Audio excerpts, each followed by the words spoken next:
Hello, everybody. Welcome to the podcast. Happy Thursday. Hope you're doing all right out there in the world of the internet or in the world of the real world, if that's where you prefer to live. I and my good friend Andrew Ellis, we prefer to live on the internet because that way we can talk about football with each other, even though we're not in the same room with one another, which is wild when you really stop to think about it, Andrew. But that's the way the world is now, right? The internet, huh? How about that? Yeah, it's the best place and the worst place at the same time. So, yeah, exactly right. It's like Fazoli's, half great, half not great. I don't know which good breadsticks though. Yeah, but which half of Fazoli's is not great? Because to me, it's the part where you're leaving. You know what I mean? I probably haven't been to Fazoli's since I was in high school, and all I remember is the breadsticks. Honestly, I'm not going to act like I'm an expert on that topic. So I actually have never been to Fazoli's, and I don't know anyone in Toledo that I ever went to one. So, but I do think it's funny how oftentimes Italian-ish restaurants or Italian-adjacent restaurants are only remembered or like acclaimed for their breadsticks. Because without breadsticks, would anyone give a crap about Olive Garden existing? Probably not, but they have like that fagioli soup that's really good too. But I mean, the breadsticks are the star of the show. So yeah, that's it. Speaking of stars of the show, you like that transition? Andrew and I are going to talk a little bit today about Ohio State's 2025 quarterback battle, which has gotten more interesting this week, and about Jeremiah Smith, the 2024 5-star wide receiver from Florida, who we've talked about ad nauseum, but that conversation never seems to really die down. Andrew, we're going to try to keep this quick. Normally this show ends up getting away from us. We both have things to do. It's a holiday weekend. We're both leaving our respective hometowns and going elsewhere. So we just wanted to put together a little episode for folks before we hit the road in the event that, we don't make it or something, because you just don't know. This could be our last show, You ever think about things like that? I don't know, but this took a dark turn in a hurry. Yeah. So yeah. All right. On track, on task, on Tavien St. Clair, Bellefontaine, Ohio, 2025 quarterback, 6'3.5", 212 pounds or so, offered by Ohio State on Wednesday. And that changes the tenor of the 2025 recruiting battle in a way that I don't think anyone was really expecting to happen as quickly as it did. But I do feel in some ways that it felt somewhat inevitable as we've watched Ohio State sort of evaluate and jockey back and forth between him and Ryan Montgomery in the last year. I don't think that there was ever going to be a scenario where both of them didn't have an offer. I really felt like this seems inevitable based on what we've seen out of St. Clair on the field and what we've seen out of him in the last year development wise, just the change in his body, the work he's putting in. Like, the kid has a very high upside. And I know that you've sort of started to take the role of conductor of the train here of Tavien St. Clair. What is it that you've seen out of him that you like? I mean, I know you're not a talent evaluator guy, but you've watched film. What do you see that catches your eye? So if you watch his, I think it's like an 8-minute huddle tape. He just moves well. He's always out. There's so many throws where he's rolling out of the pocket on the run and just dropping dimes down the field. I think he's more mobile than Montgomery, although Montgomery does run a little bit in his tape too. But the biggest thing I've noticed is from watching his previous highlights, he's kind of a scrawnier kid. And then I saw some photos of him at some of the recent, on the camp circuit, and he's clearly changed his body a lot. He's a bigger kid. He's 6'3", 220 or something now. He lives right down 33 from where I'm at right now. So he's got a soft spot in my heart just for the proximity standpoint. But I was surprised it kind of happened this soon. But I mean, he's we're in the midst of camp season, and Ohio State's seen him throw, and there's at least two really good ones in the state now. So I can't wait to see how this all unfolds. Yeah, and Corey Dennis was at Bellefontaine on Wednesday and offered him. That visit came on the heels of being at Findlay, where he watched Ryan Montgomery. So you're getting a chance to really evaluate these two side by side. But I don't think that the overall tenor of their recruitment should be evaluated in a head-to-head competition mode. I really don't think that's it. The offer for Tavien St. Clair on Wednesday means something about what Tavien St. Clair has done in the last year, not necessarily what does it mean for Ryan Montgomery? And I think that that's going to be a difficult needle to thread for Ohio State as they move forward, unless you're very, very upfront and say, hey, we're willing to take you both and go from there. Because there is such a dangerous game you play when you recruit in the state of Ohio. The Buckeyes have not signed a quarterback from the state since 2015 when Joe Burrow signed with the Buckeyes. So now you have two of them offered in the same class, and that hasn't happened since 2011, where it was Braxton Miller and Cardale Jones. Cardale ended up going a prep school route, so he didn't end up in the same class, so they ended up a year apart, but they were brought in and they're recruited at the same time.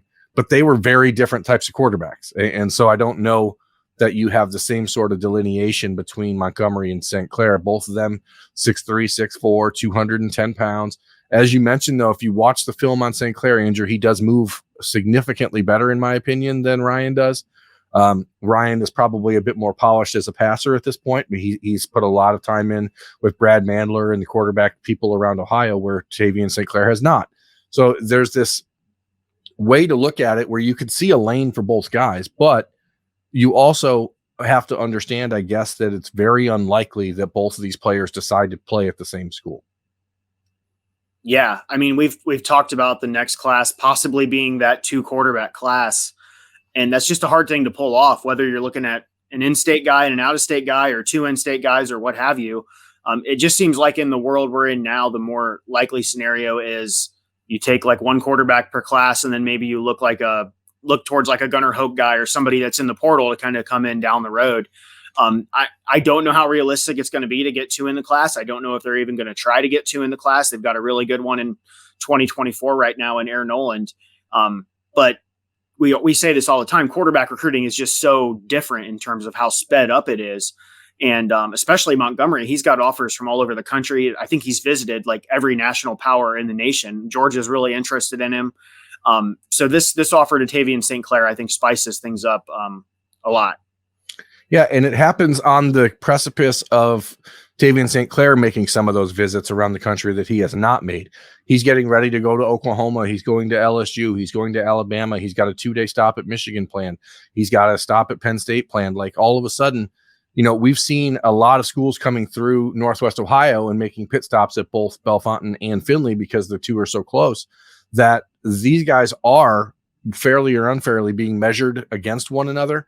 And I think that, as I said, there is a possibility to say to them both, we're willing to take you both and let it ride from here and compete against each other for the next 3 or 4 years to see who eventually emerges as the guy.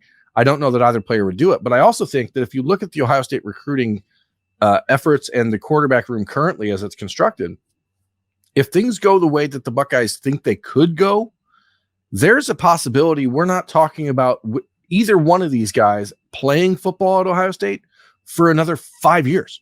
So it's like you look at them and we're judging all of this and talking so much about like, whoa, how does he stack up to this guy? You have to be able to project 5 years down the road and see which of these two is going to be in a position to be the starter at Ohio State when they're 21 or 22 years old. And like, it's sometimes because things get so sped up on the quarterback front. We've been talking about Ryan Montgomery since he was 14 years old. Like it's sometimes folly to try to project that far ahead, but at the same time, like, now that you have these two offers out in the state, and to be fair, neither one of them means anything until August 1st of next year, when those guys are actually get written offers, because anything can change. But Ohio State obviously doesn't want to play that game in the state of Ohio where you offer someone and then back off. So it's going to be interesting to see how it unfolds. Next Wednesday, there's a 7-on-7 tournament in Wapakoneta where both Ryan Montgomery and Tavien St. Clair will be there competing against each other. In June 21st at Ohio State, they're going to have their 7-on-7 camps from around the state. They're going to compete against each other there. Like, whether or not these guys want there to be any sort of rivalry that gets created, or whether or not there should be any rivalry that gets created, it's going to happen in the next month, and people are going to create like widespread narratives and opinions that really shouldn't be that deep, I don't think, but that's where we're going. Yeah, I mean, it's important to remember these guys are just now finishing their sophomore years, and there's still a lot of time left to kind of see where things go. There will be that rivalry talk, I'm sure. Like you said, that's going to be mentioned a lot over the next year or so. I do think that some of the attention that Ryan Montgomery got early on in the process. Some of that probably had to do with the fact that he has an older brother who was a national recruit who's now at Ohio State. But I don't know. Tavien St. Clair seems like one of the hotter names on the quarterback recruiting front right now. And I mean, I would say in the next month or two, he's probably going to have offers from Oklahoma, maybe Alabama. So I don't know. It's not common for us to see two guys like this in the state of Ohio. So it's a nice problem to have. Yeah, and it's also probably unfair to Ryan Montgomery that he's been put in that position, because there were a number of schools, including Ohio State, that probably got involved earlier than they would have otherwise, as far as with an offer, not as far as getting to know you or host visits or that kind of stuff. But Ryan will admit as freely as anyone else that he's not a finished product by any stretch. So like neither one of these guys is ready to be the quarterback at Ohio State. And I don't think that there's going to be a rush to make a decision on either front. Tavien St. Clair is talking about maybe like a year from now when he makes his decision. I think from Ohio State's perspective, they would rather have the 2025 quarterback situation figured out by like September, October, so you can start building a class with that guy in tow. But there's also still the matter of Bryce Underwood, the number one ranked player in the country, according to a handful of folks who do that sort of thing for a living. He's in Belleville, Michigan, very high in Ohio State. It's not a player where like Ohio State is playing catch up or anything like that. They're right there at the top of that mix. And the timing of the offer to St. Clair, to me, is most interesting because you don't make that offer if you're not willing to say, yes, go ahead and commit. So now you may not have to say, yes, go ahead and commit, because I don't think he's in a hurry to do so, as I said, but you have to acknowledge that once you put that out there to a kid in Ohio, if he says, hey, I'm ready, you better be able to say yes. And that means you short circuit the recruitment of Bryce Underwood. But that means you have to be willing to do that, which should speak about how highly the Buckeyes see the ceiling for St. Clair, right? Or am I just talking in circles? No, I think you're right. It's a tricky spot, because if you don't offer this in-state kid, even if he grew up, and I don't know if he grew up a huge Ohio State fan, I'm guessing he did to a degree. But if you don't offer him, and he's getting offers from Florida and Tennessee and Penn State and soon maybe Oklahoma, Alabama, and those schools are on him hard, and you're not entering the picture till down the road, even if it is an in-state kid, that's still risky business right there.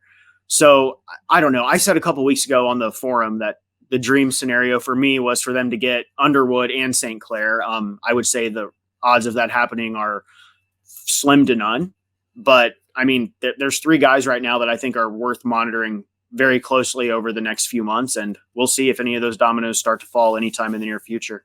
Yeah, and all those guys will be on campus at some point for Ohio State in June. The question is, how many times now does St. Clair get to campus? He was only planning to visit for the June 21st 7-on-7 camp. I wonder now if the fact that he's got the offer makes it more likely that he comes in and spends a day actually visiting and getting to know the staff a little bit better. There's some conversation about George McIntyre, 2025 in Tennessee, who's very highly ranked. I think Corey Dennis visited him on Thursday. There's an outside chance that offer comes through by the time this episode is published or shortly thereafter. And then there's the 2026 recruitment of Julian Lewis down in Georgia, who has not visited Ohio State yet, but there's at least a touch of scuttlebutt that maybe he's going to reclassify into the 2025 class, which is now all the rage, I guess, for quarterbacks to do and move up a year, which I think is a bad idea. I don't think it should do it, but you expect Julian Lewis to be on campus at some time in June. And all of a sudden that 2025 battle, or, could be 2025 battle, when you talk about someone like Julian Lewis getting involved, takes on a whole different atmosphere, because, we watched over the last 2 Junes as Ohio State tried to look ahead at quarterback. And it was 2 years ago, they had Jaden Davis on campus, so along with Dylan Raiola for the first time. And then you saw how that unfolded. There is such a danger in recruiting a quarterback too early.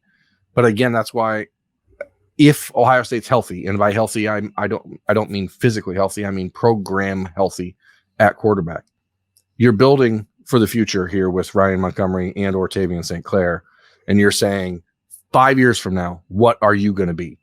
And I talked to a few people in the last 24 hours after the offer to St. Clair went out, and there's some who said, potential upside wise, like based on just how raw he is and how physically gifted he is as an athlete, they think if this was a kid playing at Lakota West or Cincinnati Moeller or Cleveland St. Ignatius, that he may be a 5-star type prospect based on just the physical tools that he has. So after this summer, and he's going to go and pick up that offer from LSU and Alabama and Oklahoma and everywhere else, like, you're going to see him bounce way up the national rankings, I think.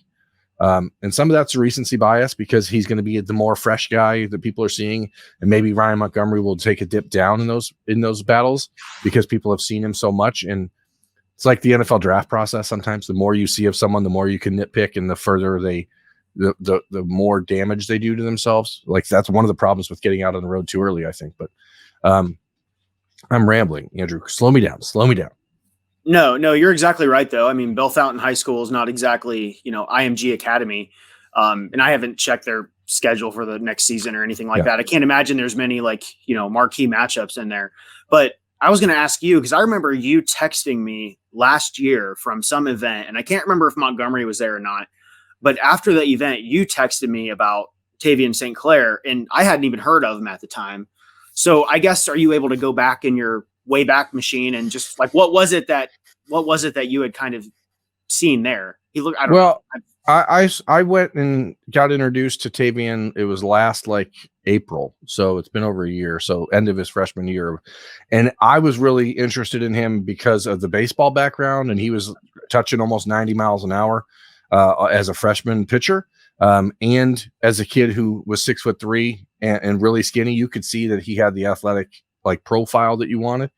Now he's quit baseball, which is unfortunate. I think he should have kept playing, but he's never in this little bump up the recruiting rankings yet focused on being solely a quarterback. And so I think that the opportunity to do that now, athletically, he is very unique. And you can see it. It's not, that to me is the differentiator right now between him and Montgomery. The physical, Ryan is a 6'4", 215 pound, really solid kid.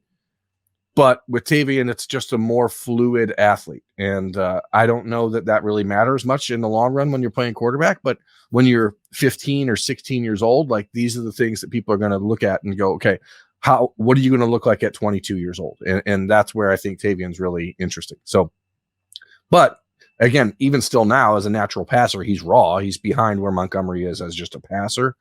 But that is what makes this so interesting, because you could make an argument that they're pretty different right now, but I don't know that they will be that different in 5 years.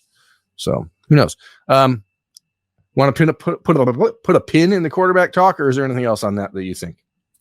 No, that's really it. Was there another 2025 guy that I'm forgetting that they were looking at pretty hard besides those big three? Wasn't there somebody else out there that I can't remember? I thought there was another name, but maybe I'm misremembering. I mean, that really the goal has been for a while to find an Ohio quarterback, and so I think they've had this class circled in the 25 mix, and now things get really chaotic because you have 3 offers to 3 players who very likely could say yes to you, and they're all within a 3-hour circumference of Columbus, which makes it all the more likely that they would want to say yes. But that's what you build at Ohio State with Ryan Day and Corey Dennis at the quarterback spot. It's a very desirable spot. So now it gets weirder. You know what else is desirable? 5-star wide receivers who are 6'3", 210 pounds, and have 40-inch verticals and can catch everything, and pretty much are guaranteed first-round NFL draft picks when they're 17 years old. And those are valuable, Andrew, because they're very rare. Jeremiah Smith, however, is that guy. And that's why I think people love to talk about him. Have you noticed, and I've noticed, so I assume you have because you spend a lot more time looking on the social media sites than I do. Every single network, every single team site that is even adjacently connected to Jeremiah Smith uses him for their social media graphics. The which 5 stars could college X land in 2024 always has Jeremiah Smith on it, even though he's been committed to Ohio State for 6 months and was basically committed to Ohio State for 9 months before that.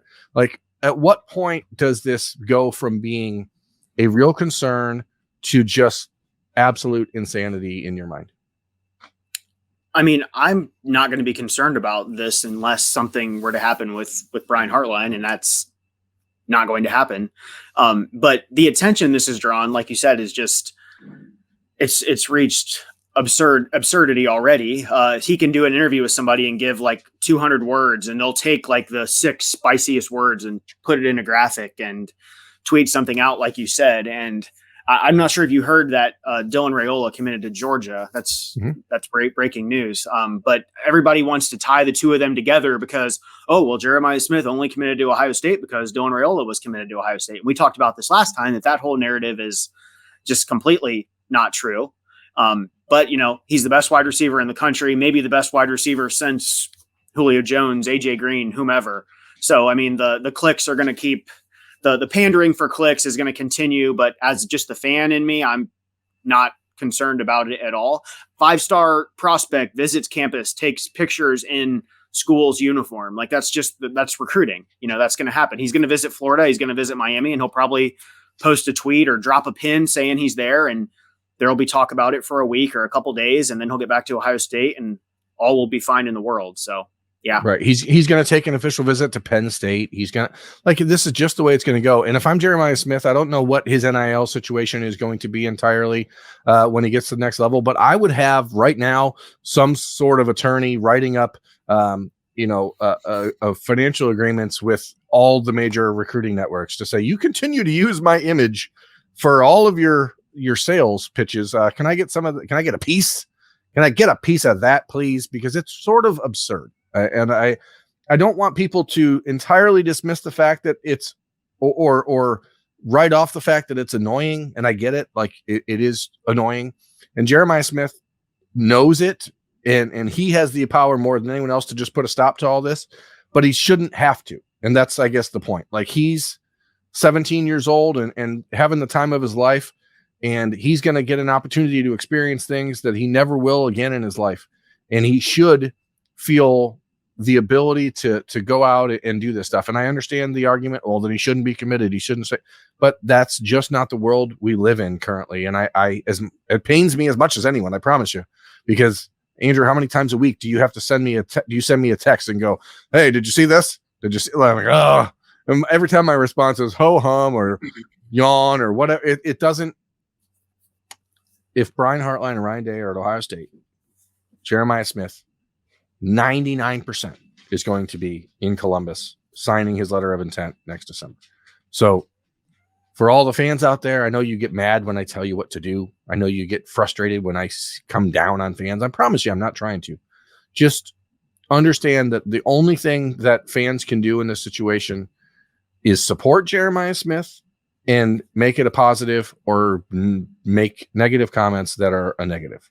So my advice, if you care about it, is if you feel like you're going to make negative comments, just don't say anything. Just leave it be, because it's not helping. It ain't helping, Andrew. Yeah. I mean, I'm with you. The replies to him on Twitter, and whether it's Ohio State fans saying weird things or Georgia fans tweeting weird things or Miami fans who are always tweeting weird things, it's just or Michigan fans trolling it. Like we get it. Like the reality is this is social media and it's a nightmare. It's a cesspool. Yeah. And it's not going to stop. It's going to, like when Kirby Smart flies down to Florida in a stealth bomber in September and visits him or something, it's going to be all over Twitter, and there's going to be quotes and there's going to be people panicking. And I don't know. I'm with you. I do text you a lot about this only because I think it's amusing more so than like I'm actually concerned about it. But Brian Hartline was just down there again this week, and I don't know. I haven't heard anything that has me too worried, even though it's Georgia and they are pretty good at football right now. But my level of concern is still pretty low. Yeah, I mean, sure, Georgia's probably using Chinese spy balloons to go down to Miami and watch practice. Who knows? Who cares? Man, I get it, though. I really do. I mean, the truth of the matter is, if you're an Ohio State fan, what you want out of Jeremiah Smith right now is for him to be the vocal peer-to-peer recruiting leader that he was from January all the way through the start of April. I get it. And you'll probably see that trend happen again in the next 2 weeks when he's back on campus in Columbus and getting a chance to get around the guys there. The Buckeyes have their quarterback in Aaron Noland. He's got a great relationship with Jeremiah Smith. They've got Mylan Graham in the class. Got Brian Hartline as the wide receivers coach. Ryan Day is the quarterback coach and head coach. the offense is not going anywhere, and people shouldn't spend too much time lamenting tweets from a teenager. Yeah, that's all I got. I'm with you. Stop tweeting at him. Stop being weird, and just. It's okay if you tweet at him. Just be supportive or be like, "Hey, man, have a good time, bro. Have fun." But remember remember where you want to be or whatever. There's just ways to season your words. Be seasoning. Anyway, Andrew, you're going to what city this weekend? I'm going up to Cleveland for a wedding, and then we're just going to spend a weekend up there. So Cleveland rocks, I heard from that's my what I've heard. Drew Carey. Although that song was about Parma, but Parma, I guess, is part of Cleveland. So whatever. I'm going to New York, and it's going to be awful. You'll hear more about that in the morning on the podcast daily with myself and Austin Ward and Bill Landis. It's a mailbag edition. We talk about cool things like what is your all-time best play you've ever seen in person while covering Ohio State. So, Andrew, I'm going to ask you this question before we sign off here. What is the most memorable or best or exciting play you've ever seen as an Ohio State fan? And if you've seen it in person, pick one. I don't know how many games you've been to or just on TV. What is the one play of your life as an Ohio State fan that stands out to you as the one? If we're talking in person, like at the game, I was at the Michigan game when Troy Smith hit, when Ohio State was down, he hit Anthony Gonzalez, which ended up leading to the game-winning score in Ann Arbor. That was pretty awesome, just being an Ohio State fan and being there. But my favorite play ever had to be when Jim Tressel pulled out some wizardry and lined Ted Ginn up at tight end against Michigan. And I guess it was probably the 06 game, I think. And 4th and 1 play. Yeah, ran that play action. And how do you not notice Ted Ginn is lined up at tight end? But hey, that worked out well. So that's probably like my favorite play in Ohio State history right there, if I had to say. Not a bad couple. I'm interested to hear from the watchers and readers and listeners about their favorite plays. As I said, that'll be on Friday morning's mailbag edition with Bill and Austin of the podcast daily. And Andrew and I are getting out of here. We appreciate you taking time to listen, to watch, as we talked about the 2025 quarterback situation and, of course, Jeremiah Smith. This has been Talking Stuff, the Ohio State recruiting podcast on the podcast. Thank you, everyone, for being here. We'll see you next time.